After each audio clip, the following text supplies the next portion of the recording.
अस्सलाम वालेकुम वरहमतुल्लाहि वबरकातुहू। वालेकुम आकिल अस्सलाम। भाई कैसे हैं आप? खैरियत से हैं? उम्मीद है कि खैर से होंगे आप। रमज़ान बहुत मुबारक हो आपको दोबारा। आपको भी मुबारक आज हो। 9 रोज़ा हो गए अल्हम्दुलिल्लाह सऊदी अरब में, यहाँ 8 रोज़े में। मैं लखनऊ से बोल रहा हूँ, उबैद खान। उबैद भाई, आपसे एक मेरा सवाल था आकिल भाई कि हम लोग तरावी पढ़ते हैं, तरावी के बाद वही जो आखिर में वितर होते हैं, तो वितर हम पढ़ लेते हैं और वितर पढ़ने के बाद जब सलाम फेरते हैं तो हम खड़े हो जाते हैं, वितर मतलब तोड़ देते हैं, क्योंकि हमें सुबह रात में फिर उठना होता है। 3 रकातें 5 रकातें फिर अगर मौका लगता है तो हम उस वक्त पढ़ लेते हैं। और यूँ कभी कभी ऐसा होता था कि वितर हमने पढ़ ली, फिर बाद में अच्छा नहीं लगता था, क्योंकि आप सल्लल्लाहु अलैहि वसल्लम का फरमान है कि वितर को आखिरी में रखो। तो इस लिहाज से वो जब वो सलाम फेरता है इमाम तो हम खड़े हो जाते हैं। तो क्या ये दुरुस्त है? हमने इस वक्त पढ़ा था जब हम वहाँ जद्दा में थे, तभी से हम ये अमल करते हैं। ज़रा खैर उपाय कीजिएगा, इसके बारे में ज़रा रोशनी डालिएगा हदीस के हवाले से। ठीक है, जज़ाकल्लाह खैर, बहुत बहुत शुक्रिया। अस्सलाम वालेकुम वरहमतुल्लाहि वबरकातुहू। वालेकुम अस्सलाम वरहमतुल्लाहि वबरकातुहू। बहुत शुक्रिया उबैद भाई, आप चैनल से जुड़े हुए हैं, चैनल को देखते हैं। अल्लाह रब्बुल आलमीन हमें इस चैनल के ज़रिए दीन की सही तालीमात को आम करने वाला बना दे, आमीन या रब्बुल आलमीन। सऊदी अरब के जो किबार उलमा हैं उनकी फतावजात आपको आसान ज़ुबान में, आप जद्दा में मुकीम थे और चले गए हैं, लेकिन ये जो चैनल है उन लोगों के लिए ख़ास तौर पर जो कि सऊदी अरब के उलमा से अक़ीदत और वाबस्तगी रखते हैं और ये समझते हैं कि कुरान और हदीस ही बुनियाद है दीन की, और कुरान और हदीस पर अमल करना वो अपने लिए अजीज़ तर समझते हैं।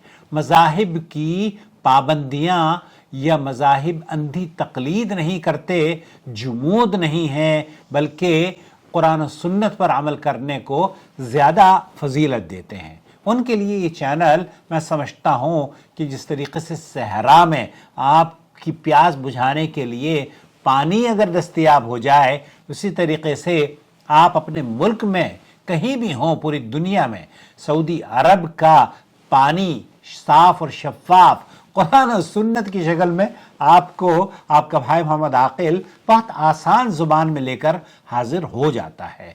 आपका देखिए, मस्जिद में जाना, नमाज पढ़ना और अल्लाह की इबादत करना, ये बहुत ही काबिले तारीफ़ अमल है, और इसकी ये अगर ये कहा जाए कि काबिल तक़लीद अमल है तो कोई बुराई नहीं होगी, क्योंकि एक ऐसा अमल जो अल्लाह रब्बुल आलमीन की रज़ा के हुसूल के लिए आपको कुरान और सुन्नत से जोड़ता हो, वो यकीनन काबिल तक़लीद अमल है। तक़लीद वो नहीं जो कि अंधी तक़लीद हो, तक़लीद वो जो कि कुरान और सुन्नत पर मबनी जो तालीमात हैं उन पर अमल करने के लिए आपको मजबूर करती हो, आसानी फ्राहम करती हो। बहरहाल आप के लिए बेहतर ये है कि जब आप तरावी पढ़ें, शेख इब्न बाज और शेख मोहम्मद बिन सालेह अल उसैमीन, यहाँ की जो फतवा कमेटी है, उनसे पूछा गया तो उन्होंने कहा कि अफजल यही है कि आप इमाम के साथ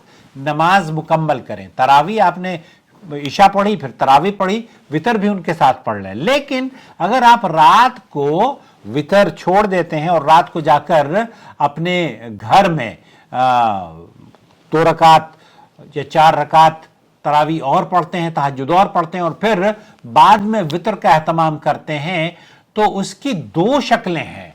वो शक्लें क्या हैं? मैं आपको शेख इब्न बाज रहमतुल्लाह अलैह से पूछा गया तो उन्होंने कहा कि आप जब इमाम वितर पढ़ाता है तो बाज लोग उसके साथ सलाम फेरने की बजाय 1 रकात उठकर अदा करते हैं, ताकि वितर के आखिरी में अदा कर सकें, वितर आखिर में अदा कर सकें। तो इस फ़ाइल का हुक्म क्या है?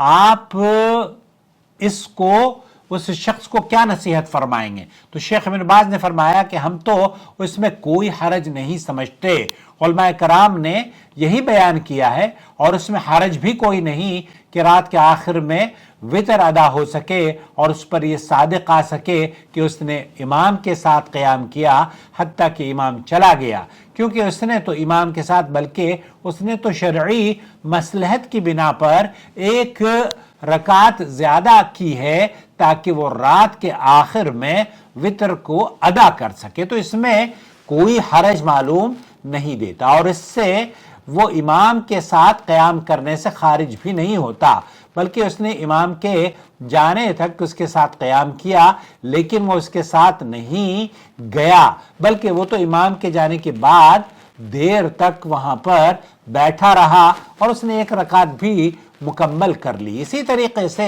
یہ سماحت الشیخ عبدالعزیز بن باز کا فتویٰ تھا۔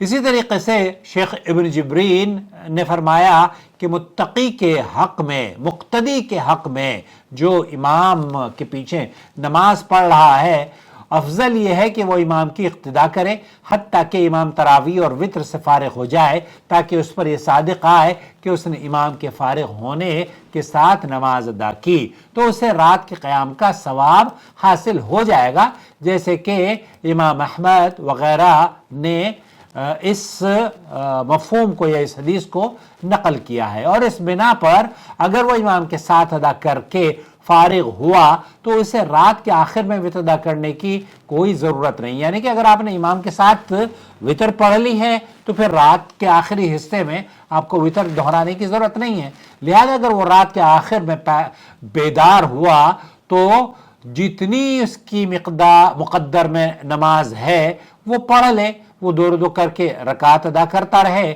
اور پھر آخر میں وتر نہ پڑھے کیونکہ اس نے پہلے ہی وتر ادا کر لی تھی۔ لیکن بعض علماء کا موقف یہ ہے، بعض علماء نے امام کے ساتھ وتر میں ایک رکعت زیادہ کرنے کو بھی صحیح قرار دیا ہے، یعنی وہ امام کے سلام پھیرنے کے بعد ایک رکعت زیادہ ادا کرنے کے بعد سلام پھیرے اور تہجد کے آخر میں وتر ادا کرے، کیونکہ نبی کریم صلی اللہ علیہ وسلم کا فرمان ہے جب تم میں سے کسی کو صبح کے طلوع ہونے کا خدشہ ہو تو وہ ایک رکعت ادا کر کے اپنی نماز کو وتر کر لے۔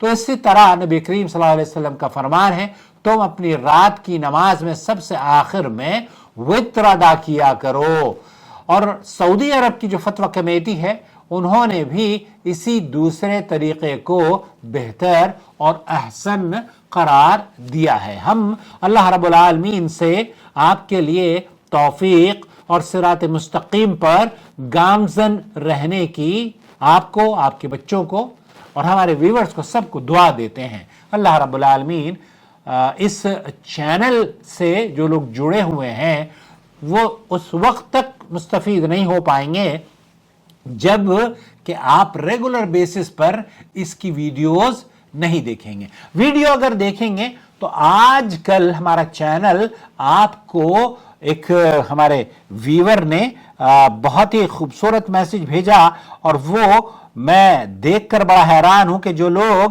چینل ریگولر بیسس پر دیکھتے ہیں نا، ان کو گوگل سرٹیفائیڈ کرتا ہے کہ آپ نور ٹی وی چینل کے چاہنے والے ہیں، آپ بہت بڑے فین ہیں۔ تو اس دوستی اور اس رشتے کی قدر کیجئے اور اپنا بہت خیال رکھیے۔ رمضان مبارک ہو، تقبل اللہ منا ومنکم صالح الاعمال، وکل عام وانتم بخیر۔ شهر رمضان الذي أنزل فيه القرآن هدى للناس وبينات من الهدى والفرقان